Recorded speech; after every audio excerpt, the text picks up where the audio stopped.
freedom is never more than one generation away from extinction. We didn't pass it on to our children in the bloodstream. The only way they can inherit the freedom we have known is if we fight for it, protect it, defend it, and then hand it to them with the well-taught lessons of how they in their lifetime must do the same. And if you and I don't do this, then you and I may well spend our sunset years telling our children and our children's children what it once was like in America when men were free.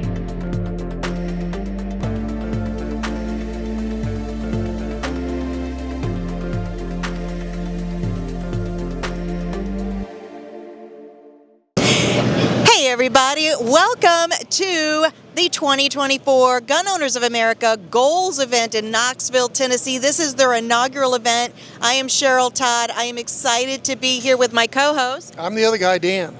And our new best friend we've just met a minute ago, and I'm telling you, I'm already just all about Diva Richards. Welcome to the show. Yo, thank you so much for having me. I'm excited to be here. You have no idea. 2A community is awesome. So you've already done 2 panels that I have seen. Yes. Tell folks really like who you are in this space, what you do, and then we'll dive into those panels. Awesome. So, guys, my name is Diva Richards. I am a 2A advocate. I am an advocate for new shooters. I want women to get more involved and learn how to safely use firearms to defend themselves. So that is my passion. And in terms of education, I like to spread the message and try to get the truth out, because there is a lot of miseducation about who is allowed in a 2A space, who is welcome, what we do and what we're about. And if I can dispel those myths and get more people armed, because remember, it's ultimately us versus big government. We're not going against each other. They want to separate us. That's what I'm here to do. Diva, what got you into this? So honestly, I always was interested in owning a firearm, and there was an event that happened in 2016. I'll never forget it. There was a man, I was watching the news, and there was a man who was high on drugs, and he was in the street eating another man's face. Oh, interesting. Yeah, it was on the news. And the thing that finally that tipped the scale for me was that the officers on site, multiple rounds, and he did not stop. It was scary. We've been interviewing people for, 10 years now, and the saddest thing is to find that people who become victims decide they want to be a gun owner instead of becoming a gun owner first, so that you don't have to be a victim. And that's what's important. So that experience made me go like, I need to learn. So I started to seek out education. I got my first permit. And it's funny because we talked about on the panel earlier how women, even if they get their permit, they don't necessarily buy the gun. And I didn't buy the firearm. I just was like, I had it. Yes. I went to the range like twice and did a loaner, but I never got involved. And then in 2018 was when I was like, nah. 2018, 2019, I started purchasing, I started training, I started seeking out education. So since then, I'm like, more women need to do this, because they message me privately. Where you at? What you doing? Can I go with you? Can you show me? I'm not an instructor. Can I show you? Absolutely. But let's get you properly educated. Okay, let me introduce you to some people who can help and make you better. I absolutely love that, and that just kind of can-do spirit that you don't say no to your friends because you're not a trainer. You're saying, yeah, let's go figure this out. Exactly. And you have that opening, welcoming, whole feel about you. So the 2 panels, have you been on more than 2? Just 2 this weekend. That was enough. That was enough. So how did they reach out to you? What is your connection to GOA, and what were the 2 panels? You know what? I got to be honest with you. God is amazing, because yes, I'm still trying to figure out how I got here. Isn't that awesome? It is, like, seriously. That's a testament to who we are in the 2A community, right? Yeah. We're like, yes, come in. You have a story to tell? Yes, come in. You want to help us tell our stories? Come in. I don't know how I got here. I met Antonia, who runs Empowered 2A. Yeah. I interviewed her because I have a podcast, and I was doing a segment on 2A rights and getting women armed. And I was researching, I found her. She invited me to the women's event back in March. She's like, Diva, like, I love this. You should come and join us and be on some panels and talk. And I was like, okay. I didn't even know what Gun Owners of America was at the moment. And the 2A community is the most welcoming and accepting community I've ever been a part of. And I say that before you as a gay black woman from the inner city. Yeah. You know, they try to make it seem like the other side wants you to think you can't be here. And I'm here to tell you, everybody can be here. I'm here. Exactly. I'm here. It's so love it. welcoming, so accepting. So now I just have this passion, and I feel like this mission to get more women in the space. They gotta be here. They need to protect themselves. I love that so much. So tell us the two booths that panels you were on. So the first panel I was on was talking about how your Second Amendment right is your God-given right and not a privilege, and that runs deep for me. One of the points that I wanted to bring up to people was that, you know, you don't ever want to give up that right. Even if you don't want to exercise it, you don't want to give it up. Because once you do, you'll never get it back. It's gone. You know, and the thing I want to remind people is in 2020, when the pandemic happened, we watched a lot of people around the world give up their rights and how easy it was to manipulate and control.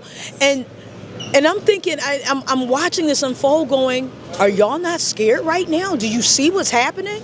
It was a test and we failed. Well, Diva, we've seen, you know, that was a wake-up call, the COVID thing. Yes. We've been losing our rights since the 50s, Yeah. or maybe even earlier, slowly chipping away. And then all of a sudden they got enough nerve to just take our rights completely away from us. And it's waking people up. I guess that's the upside to it, right? When the other side pushes so hard, it makes us really reevaluate, what are my values and what am I willing to go to the mats for, right? Exactly. I've been, you know, and I tell people I've grown up. Growing up, I was, you know, I grew up, everybody was primarily Democrat. You know, I grew up in Northfield, everybody's primarily Democrat. And as I got older and my values changed and my views changed, I'm like, I don't know if this is it, guys. I don't know if this is it. And you know, and you have to think for yourself. Is every party perfect? Is every candidate perfect? No, I'm not looking for perfection. I'm looking for what's the best deal? What can we do at the time? And when I started to see how they were taking rights away, I mean, let's be honest. We just watched them throw another person into the nomination without an election. What like, about how is democracy? How is that not alarming? No, it's very alarming. They did it in the middle of the night. It should be scary. And they also, alarming. shot a competitor. Yeah. Yeah. Scary. Somebody shot a competitor. Yeah. Scary. Yeah. And so I don't know if people realize once they are able to infringe on those rights, it trickles to everybody. You know, I remember back in 2016, Trump's first term. I remember when Trump first got elected, everybody was so upset. They're like, oh, and he's tweeting, and they censored him. And the first thing I said, if they can censor him, they're going to censor you. I said, you're missing it. Yeah, don't cheer for that. Yeah, like you're missing the message. Right. Once your opinion is not the popular opinion, they're going to censor you. Right. What was Pay your second attention. panel? Oh man, I was fired. I'm sorry, I get fired up over it's here. good. It's good. Woo. So our second panel was talking about women's rights and getting women involved. And something you said earlier to the point of getting them to be proactive before they become victims of something. And unfortunately, a lot of women don't get into the space until they become a victim. Right. And that's unfortunate. So the more we can educate them, the more we can reach out to them, the more they can see the diversity of who's in the space and realize they're welcome, they'll come. And I feel like that's where I fit in a space. Well, I think a love it. responsible gun owner with training can be independent. And they can do things on their own. They don't need the government. They don't need their next door neighbor or their boyfriend or husband to help them. They can survive and do what needs to be done to protect themselves.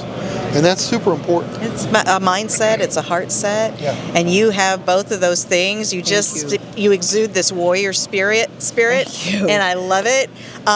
Diva Richards, tell folks how they can follow you and learn more about you and tap into that Yes. whole vibe that you have. Oh, thank you. So, guys, you can follow me on Instagram at Diva Richards, and I also have a website, Diva Richards. I'm a fitness professional. I've always been pretty go, go, go, be relentless, don't quit, don't give up. So just this whole community kind of reinforces something that I already believe in. So I would love to meet more people. I'm trying to make more friends in the 2A space, please. I'm looking for more people to connect with so we can grow and just spread the message together. So I have one more question for you, Diva. Sure. Where can I buy some of your energy? Yo, people been asking me that since I was a little girl. I'll give you some for free. I like you. Okay. Nice. I love it. So it's divarichards.com. Are you Yes. on the Twitter and I am. X? Yeah, X, right? Before they take that away too. So I'm everywhere. I'm Diva Richards everywhere.